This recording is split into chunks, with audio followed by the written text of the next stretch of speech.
O governo já liberou mais de 212 bilhões de reais em ações de enfrentamento ao coronavírus. E ainda falta gastar pelo menos outros 290 bilhões de reais até o final do ano, de acordo com as mudanças no orçamento já aprovadas pelo Congresso. Economia em queda, gastos públicos em alta. O que esperar do Brasil pós-pandemia? Que mudanças na lei são importantes para o enfrentamento desse período que vem pela frente? Nesse programa Argumento, a gente conversa sobre esse assunto com a senadora Simone Tebet, do MDB do Mato Grosso do Sul, ela que é presidente da Comissão de Constituição e Justiça do Senado. Aliás, a primeira mulher presidente da Comissão de Constituição e Justiça do Senado. Senadora, muito obrigada por achar esse tempinho aqui, conversar com a gente. A CCJ, mesmo antes da pandemia, já tinha uma agenda de propostas de emenda à Constituição consideradas estratégicas para a economia brasileira. E agora, nesse novo cenário, eu queria começar perguntando para a senhora o que muda nessa agenda. Que PECs, propostas, ficam mais importantes agora e quais perdem força diante desse novo cenário? Pois é, Angela. Bom, primeiro agradecer e dizer que é um prazer poder falar com o Brasil e Mato Grosso do Sul através da TV Senado. Essa TV que tem sido realmente pioneira em muitas questões e tem dado no dia a dia a informação necessária, saudável, a notícia verdadeira para, de uma certa forma, não só informar, mas tranquilizar a população brasileira nesse momento de pandemia. Acima de tudo, também nesse aspecto, tranquilizar o Brasil de que o Congresso Nacional não está parado. Estamos trabalhando como nunca, estamos trabalhando nas duas grandes vertentes necessárias. Não é uma questão de saúde pública, ficar em casa, isolado, ou economia. É saúde pública e economia. São os dois lados de uma mesma moeda. Os dois lados representam vida. Eu não tenho vida, pelo menos vida digna, sem emprego, e não tenho vida sem saúde. Então, o Congresso Nacional tem essa consciência. Na ótica da economia, que é o que você me perguntou, Ângela, nós temos uma PEC que foi decisiva, chamada, não gosto desse termo, mas a PEC do orçamento de guerra. Ela estabeleceu o seguinte: no momento de calamidade pública, como a da pandemia, portanto, até 31 de dezembro deste ano, o governo está autorizado a gastar o que for necessário. Emitir dívida, títulos, porque este momento é o momento de salvar vidas e salvar emprego e renda da população. Então, embora nós tenhamos compromisso com a lei de responsabilidade fiscal, teto de gastos, regra de ouro, nesse momento, e o mundo está tendo essa mesma visão, isso não vai comprometer as finanças, os gastos públicos, e o Brasil e os investidores privados têm essa consciência de que o foco neste momento é realmente colocar dinheiro para girar a máquina e a economia. A partir do ano que vem, nesse aspecto, volta tudo ao normal. Apenas nesse aspecto, né, Ângela? Porque nós não podemos passar por esta pandemia sem aprendermos alguma coisa em relação a ela. Mas, principalmente, né, ela já mostrou que, no Brasil, a grande pandemia, a mãe de todas as pandemias, é a pandemia da desigualdade social.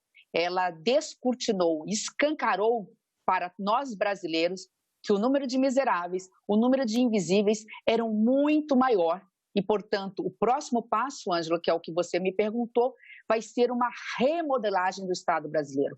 Nós temos que parar com essa discussão de Estado mínimo ou Estado máximo. Porque a estatal não presta? Não, não é bem assim.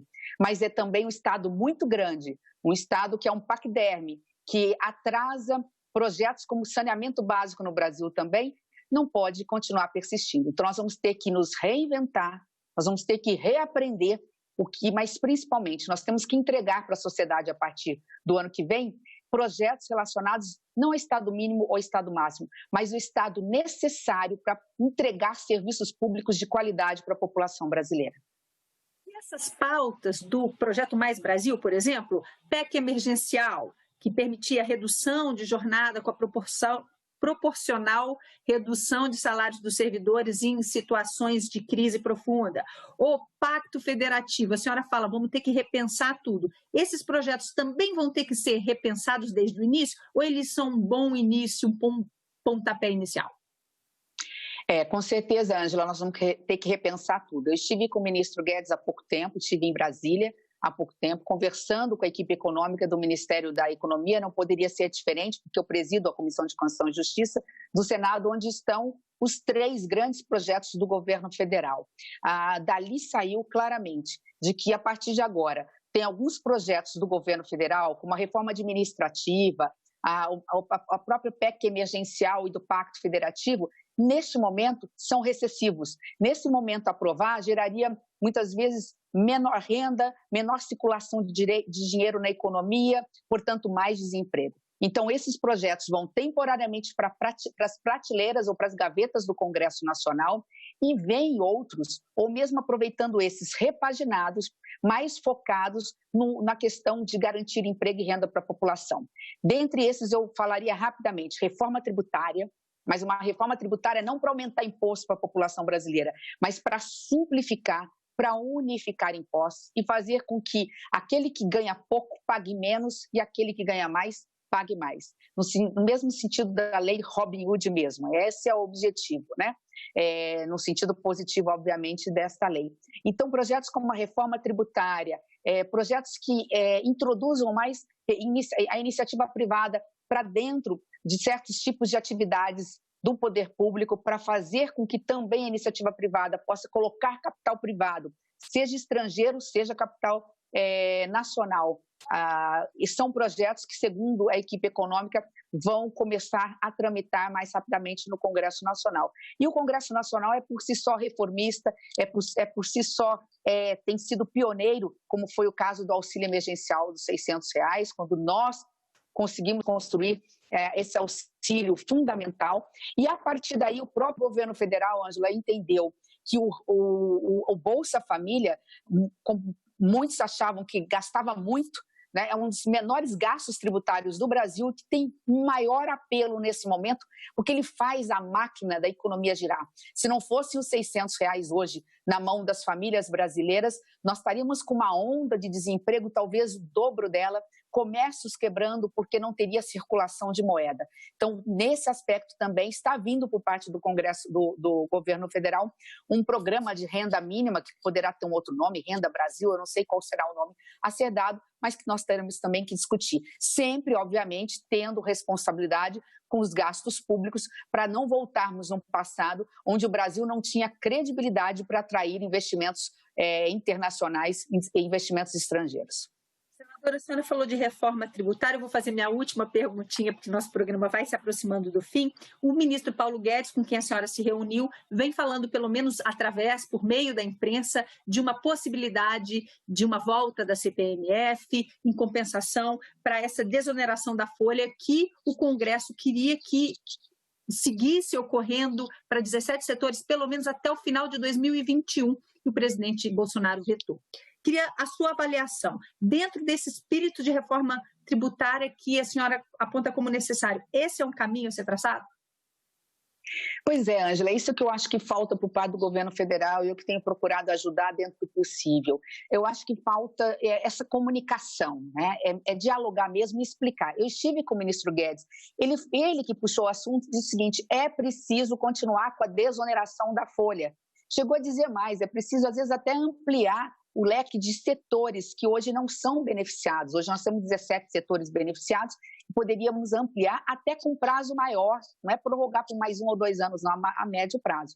Agora, é preciso que aí o governo veta a prorrogação e não explica, a não ser os termos técnicos, que tem objetivo sim de discutir essa questão. Pelo que eu soube da equipe econômica, eles querem discutir ou na reforma tributária ainda esse ano ou num projeto autônomo, seja como for. A ideia é o seguinte: eu não posso continuar com a desoneração da folha sem ter uma fonte de onde cobrir essa despesa, esse não recebimento de receita. Então, para isso, o governo também precisa entender que, se for para criar um imposto de transação financeira, como a antiga CPMF, hoje não passa no Congresso Nacional. Por exemplo, eu mesmo não voto. É preciso você criar uma nova forma de compensar sem aumentar tributo. Talvez, porque o Brasil é um dos únicos países do mundo que não tributa, quem sabe tributar lucros e dividendos. Você tributa a pessoa física e exonera a pessoa jurídica, porque é o CPF lá, o CNJ o CNPJ da pessoa jurídica é que emprega. Então, você tributa a pessoa física, né, o proprietário, aquele que divide o lucro que tira e dividendos, aquele lucro, e libera paga imposto.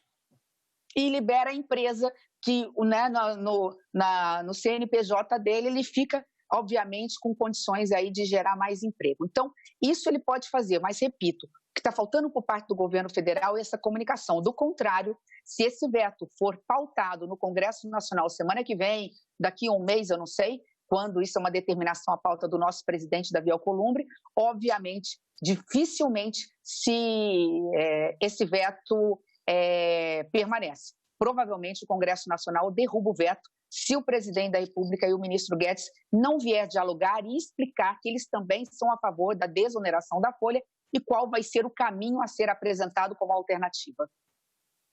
Professora, muito obrigada por essa conversa. Nosso programa chegou ao fim. Nós conversamos neste programa com a senadora Simone Tebet, presidente da Comissão de Constituição e Justiça do Senado. Falamos um pouco sobre as reformas e os desafios do período pós-pandemia. A você que nos acompanha de casa, mais uma vez, obrigada por estar com a gente. Tchau, até a próxima. Se cuida.